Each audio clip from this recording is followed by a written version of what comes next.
Hay un nuevo libro en español que se llama No eres tú, son ellos. Una guía para librarte de tus papás tóxicos, y es de uno de nuestros especialistas y es un inglés de nombre Josh Connelly, que es un coach de resiliencia y salud mental del Reino Unido y aparece en televisión en Inglaterra y es un experto en ayudar a la gente a superar el trauma de padres tóxicos, y es mi querido amigo, que es un nuevo libro que ya está en español y no puedo creer la emoción. So tell us the story of how this came about. And I want to believe that we had a little bit to do with that. And because of the amazing following that you have in Latin America, especially in Mexico, this book will always be a success. Yeah, look, I definitely pushed for the Spanish version as a result of all of the friends over there in Mexico through this, right? Through our conversations. Exactly. A Mexican following now that I have certainly notice it and see it online. So yeah, I'm very grateful to you. Yeah. Like, do you even know how to say the title in Spanish? Say it. I I've not rehearsed it. No eres tú, son ellos. And then the second part? Oh, una guía para librarte de tus padres tóxicos. Lovely, dear. Una guía para librarte de tus padres tóxicos. So where does this book come from, and who needs to read this book? I'll answer the second bit first. Anybody that's grown up with any kind of dysfunction, that has any kind of inkling that their upbringing was not normal, this book is going to be useful for. And it comes through my own journey. So the book will take you on a journey. It's going to help you to understand exactly what it means to have grown up with a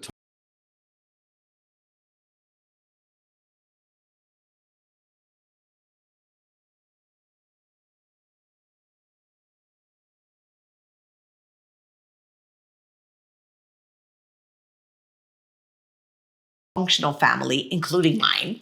And so we have, I think, there's like three categories, and you correct me.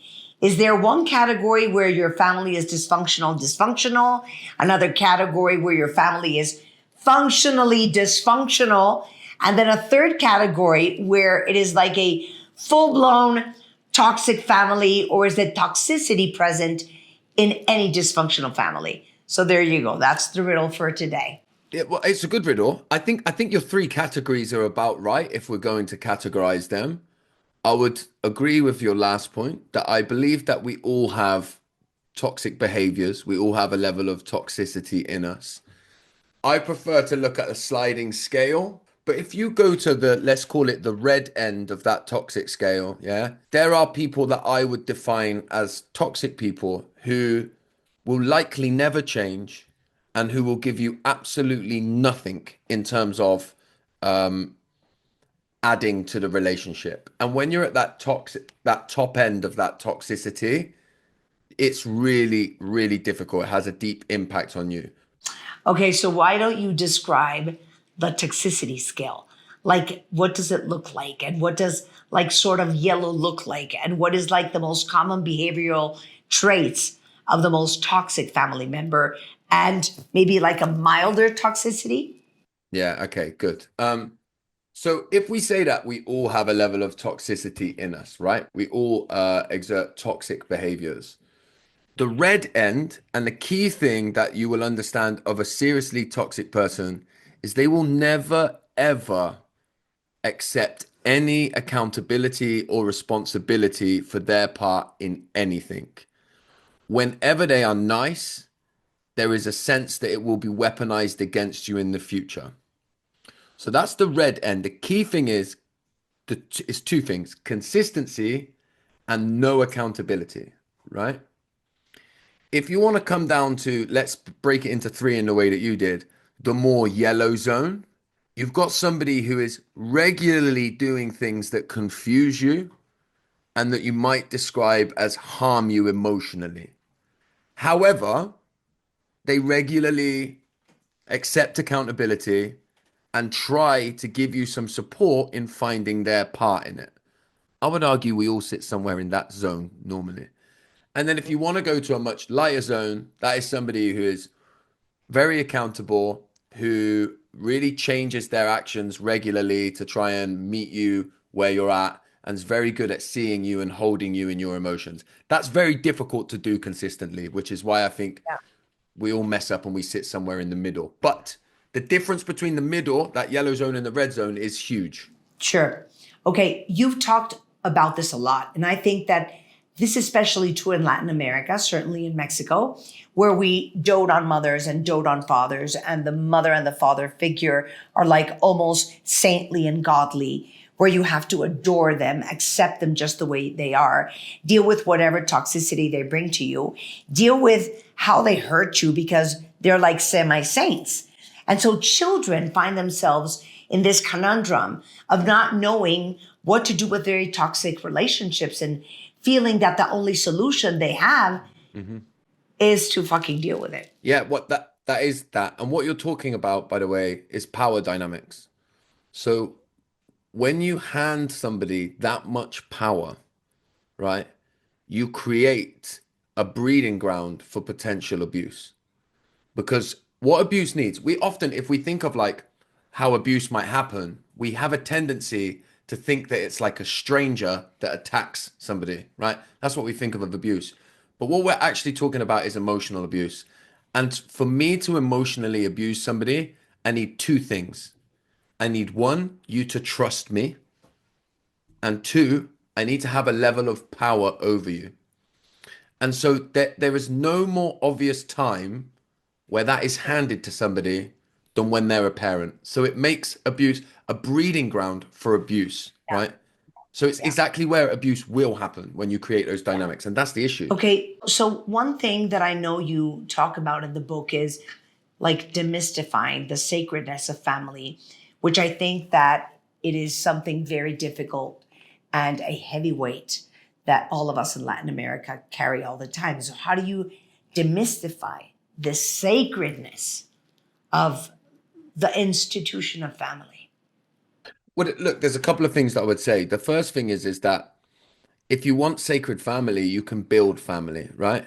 Nobody has a given right to be a family member. So you can create your own family. I can build mothering and fathering figures into my life. The second thing I would say is if there is any kind of sacredness within a family, it is born out of the responsibility that is taken by the parent. So the biggest responsibility that you shoulder the moment you become a parent is that your child will see you as a saint-like figure when you're born. And they will see you in a saint, and they will hold you up in that high regard. And so the responsibility lies entirely with the parent, entirely with the parent. And the weight of that power dynamic should fall entirely with the parent. And yet, the mistake that we make is the clear one. We lay the responsibility with the child. And we say it is down to the child to constantly and consistently abandon themselves rather than allowing the parent the responsibility, which, by the way, is what makes having a child sacred, is that you are taking that responsibility. And when you don't, it is dysfunctionally abusive.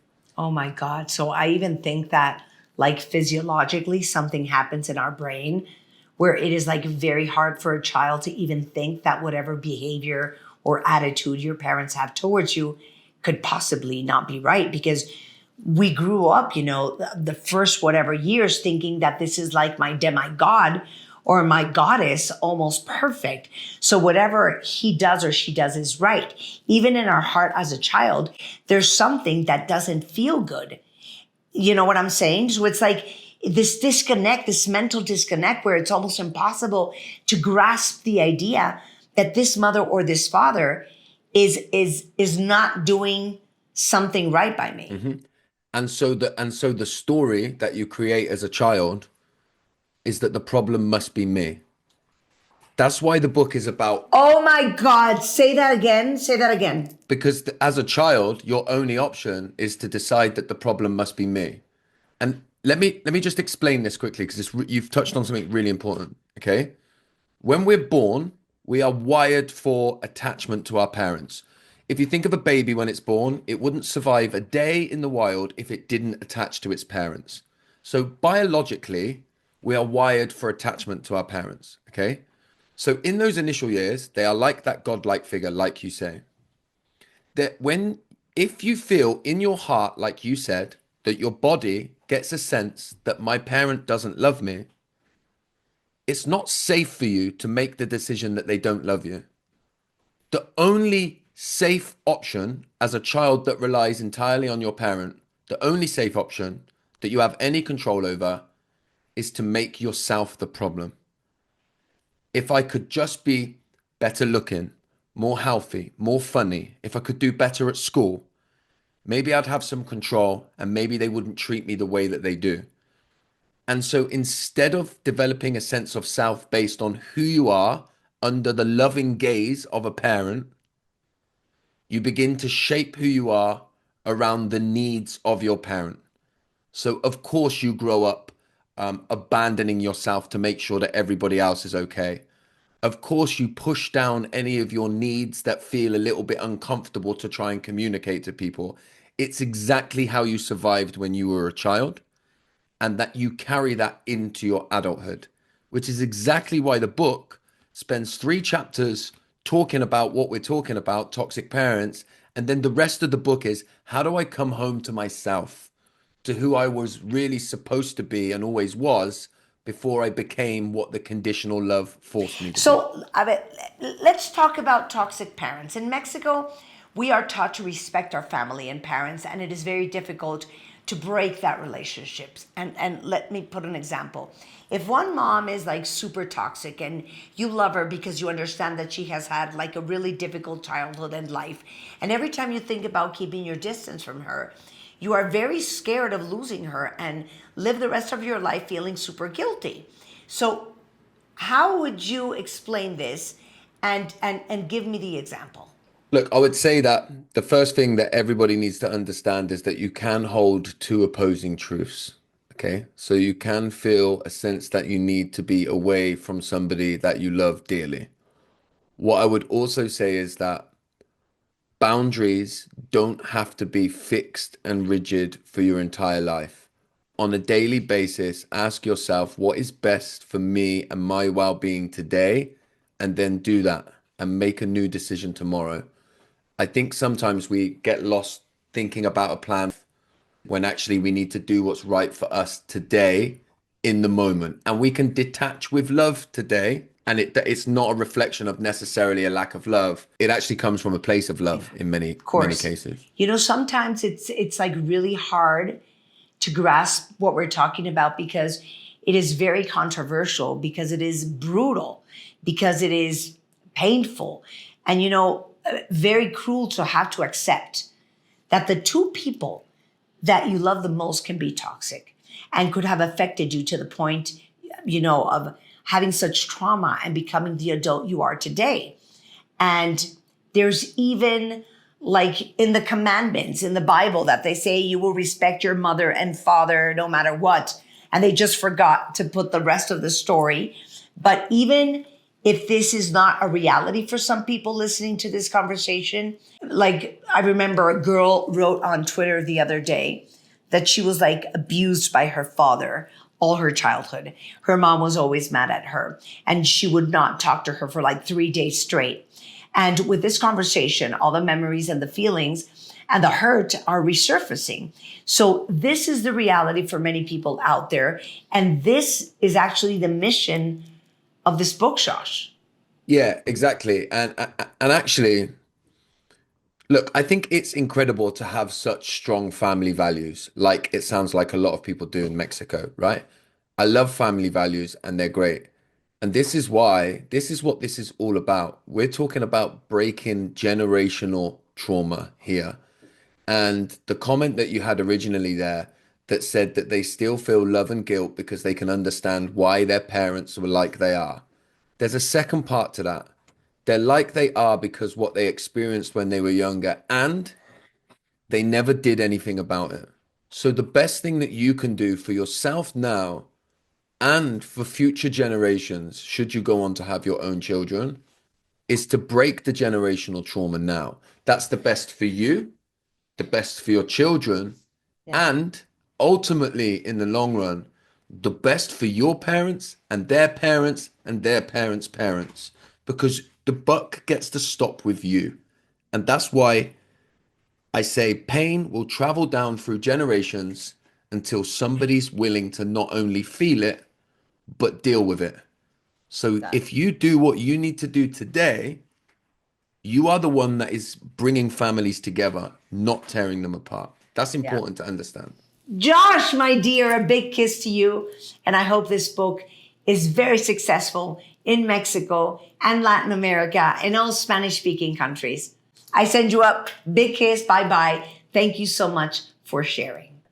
Thank you. Thanks for playing a big part in that success too.